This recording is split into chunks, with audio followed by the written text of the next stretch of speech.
हर जगह विराजती है। यहाँ तक कि सजीव और निर्जीव वस्तुएं जो हमारे आसपास हैं, जिनका हम उपयोग करते हैं, उनसे हम बहुत सारी बातें सीखते हैं। बच्चे तो हमारे सजीव हैं, हमसे ज़्यादा योग्यता रखते हैं, हमसे जीवन में ज़्यादा आगे बढ़ने की क्षमता है उनमें। इसलिए हम सबों की जिम्मेदारी बनती है। सभी मैं ऐसी बातें यहाँ प्रार्थना सभा में इसलिए कर रहा हूँ कि हमारे सीनियर बच्चे प्राय छोटे बच्चों का ख्याल नहीं रखते, छोटे बच्चों को नादान समझते हैं और अपनी वरीयता का नाजायज फायदा उठाते रहते हैं।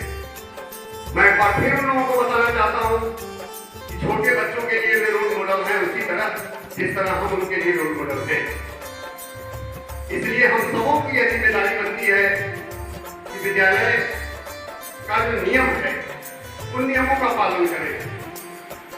बच्चों के पास गीता की पुस्तिकाओं का नहीं होना, बिना आई कार्ड के बच्चों का आना, आई कार्ड जिन बच्चों का नहीं बना है, कार्यालय से मैं अनुरोध करता हूं कि उनका आई कार्ड आज बनाकर दे दें। और जो बच्चे आई कार्ड मिल चुका है, इसके बावजूद भी आई कार्ड के विद्यालय आते हैं, उनको गेट पर से ही रोक दिया जाएगा। इसलिए बिना आई कार्ड के विद्यालय ना आए, या कहीं न कहीं से अपने काम के प्रति हमारी उदासीनता है। बच्चों, हम जो भी जीवन में करना चाहते हैं, जैसा भी बनना चाहते हैं, एक दिन में कुछ भी नहीं होता। लगातार उसके लिए हमें प्रयत्नशील रहना पड़ता है। एक आदमी था, मैं कहानी सुनाता हूं आप लोगों को। एक आदमी था, बड़ा गुस्सा आता था उसे। बाद में उसे लगा कि यह गुस्सा बुरी चीज है। कल के हिंदुस्तान में छवि किया लघु कथा, उसे लगा कि गुस्सा बड़ी बुरी चीज है, गुस्सा छोड़ देगा। वह साधु बन गया और अपना नाम रख दिया शांतिनाथ।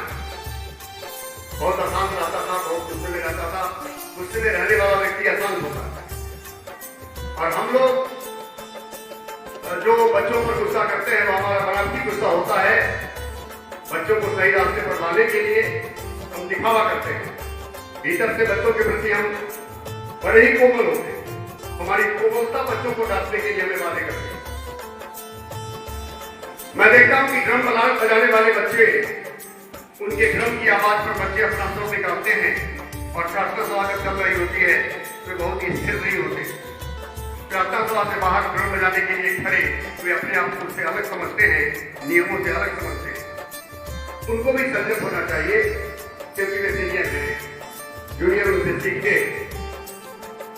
तो शांतिनाथ उसने अपना नाम रखा और चला गया शहर से बाहर, गांव से दूर, पहाड़ पर जाकर तप करने लगा।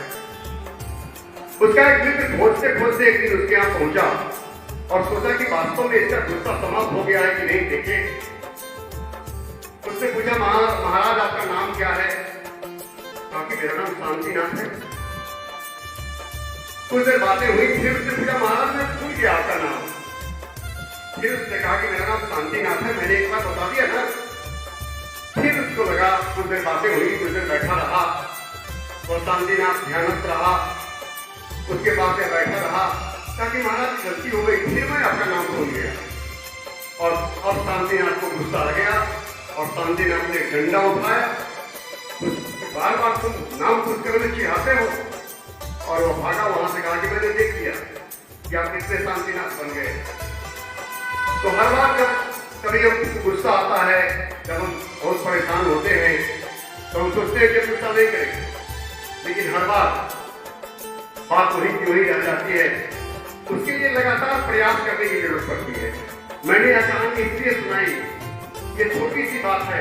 खुद को नहीं बदल सकते तो दूसरों को कैसे बदलेंगे हम? समय समय पर हम लेखकों, रचनाकारों और महान व्यक्तियों का जन्मदिन मनाते हैं, अनेक दिवस मनाते हैं। उस सबका उद्देश्य कुछ सीखना होगा। जैसे हिंदी दिवस है, तो हिंदी हमारी मातृभाषा है। जितनी लोक भाषाएं हैं, दलिका हो, मैथिली हो, भोजपुरी हो, वे सभी लोक भाषाएं हिंदी को समृद्ध करती हैं अपनी शब्द संपदा से।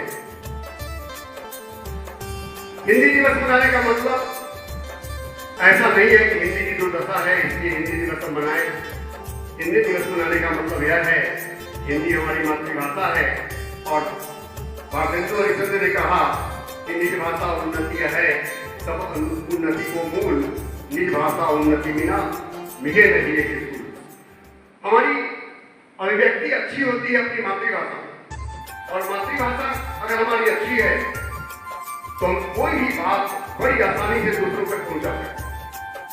हमारी मातृभाषा अच्छी है तभी हम दूसरी भाषाएं सीख सकते हैं। इसलिए हिंदी के प्रति हमारी सजगता, हमारे सम्मान का भाव हमारे विकास के लिए, हमारे व्यक्तित्व के विकास के लिए, हमारे छात्र जीवन के विकास के लिए, हमारे एक लर्नर के रूप में, एक प्रशिक्षु के रूप में विकास के लिए बड़ा ही आवश्यक है। दूसरी कोई भी भाषा जब हम बोलते हैं तो हिंदी का ही अनुवाद करते हैं। हिंदी के लिए हमारे पास शब्द संपदा होनी चाहिए, शब्दों का भंडार होना चाहिए। शब्दों के भंडार के लिए हमें कहीं और जाने की जरूरत नहीं है, बस हमें यह करने की जरूरत है कि हम जितने शब्द पढ़ते हैं किताब में, सिनेमा देखने के समय जिन शब्दों को सुनते हैं, हम गीत सुनते हैं उनमें जो शब्दों का प्रयोग होता है और विज्ञापन में जिन शब्दों को हम देखते हैं, दैनिक बोलचाल में जिन शब्दों को हम सुनते हैं, चाहे वह एक पढ़ा लिखा आदमी बोले या अपढ़ आदमी, उन शब्दों पर विचार करें, सोचें, उनका प्रयोग करें। हमारी भाषा समृद्ध होती चली जाएगी और भाषा जब हमारी समृद्ध होगी तो हमारी अभिव्यक्ति समृद्ध होती चली जाएगी और अभिव्यक्ति हमारी जैसी होती है वैसा ही हमारा व्यक्तित्व होता है। व्यक्तित्व के निर्माण में हमारी अभिव्यक्ति की बहुत बड़ी भूमिका है। हम शिक्षक हैं, किसी की विषय के बारे में हम बहुत कुछ जानते हैं, लेकिन बच्चों को कितना हम समझा पाते हैं यह हमारी अभिव्यक्ति की क्षमता पर निर्भर करता है कि बच्चों को अपनी बात हम किस तरह समझा देते हैं। अपनी अभिव्यक्ति के विकास के लिए जरूरी है कि हमारी मातृभाषा का विकास हो और मातृभाषा के प्रति सजग और सावधान हो। प्यारे बच्चों, 23 सितंबर को राष्ट्रकवि रामधारी सिंह दिनकर की जयंती है। अभिव्यक्ति के लिए महापुरुषों के वचनों को अगर हम उदाहरण के रूप में प्रस्तुत करते हैं, कोटेशन के रूप में प्रस्तुत करते हैं, पढ़ाई के क्रम में या बातचीत के क्रम में या कहीं भाषण करने के क्रम में, तो उसका बड़ा अच्छा प्रभाव पड़ता है श्रोता पर। हमारे बच्चों के लिए और हम शिक्षकों के लिए भी यह एक अवसर है कि हर दिन रामधारी सिंह दिनकर की दो-चार पंक्तियों को लिखे, याद करें, गाएं, गुनगुनाएं और अपनी भाषा को समृद्ध करें, अपनी अभिव्यक्ति को समृद्ध करें। हम किसी महापुरुष की जयंती मनाकर उस पर एहसान नहीं करते, हम अपने आप को समृद्ध करते हैं। उन्होंने जिन विशेषताओं के कारण प्रसिद्धि प्राप्त की, उससे कुछ प्राप्त कर हम स्वयं को समृद्ध करते हैं, स्वयं को विकसित करते हैं। आइए हिंदी दिवस, दिनकर जयंती या अन्य सभी उत्सवों का उपयोग करें अपने को समृद्ध करने के लिए, अपनी भाषा को समृद्ध करने के लिए, अपने विकास के लिए। इन अवसरों पर जो हम कार्यक्रम आयोजित करते हैं, वे कार्यक्रम बच्चों के विकास के लिए होते हैं। बच्चों के झिझक दूर होती है, बच्चों का आत्मविश्वास बढ़ता है। 9th और 8th के बच्चे जो वहां खड़े हैं बाहर, वे सीधे नहीं खड़े हैं, दीवार में, यह बुरी आदत है। बार बार इसके लिए आपको कहा जाता है धन्यवाद सभा की गतिविधियों पर ध्यान दें और अपने को शांतिनाथ बनाने की दिशा में आगे बढ़े। प्रार्थना सभा में सावधान की मुद्रा में खड़ा होना, संयम होकर प्रार्थना करना, बस एक आदत विकसित होती है हमारे भीतर।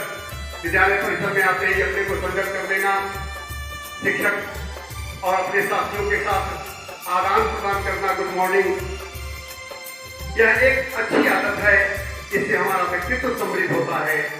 महापुरुषों के वचनों को याद करना, उनकी पंक्तियों को गुनगुनाना, इससे हमारे व्यक्ति की क्षमता बढ़ती है। आइए इन अवसरों का उपयोग करें और स्वयं को समृद्ध करें। धन्यवाद।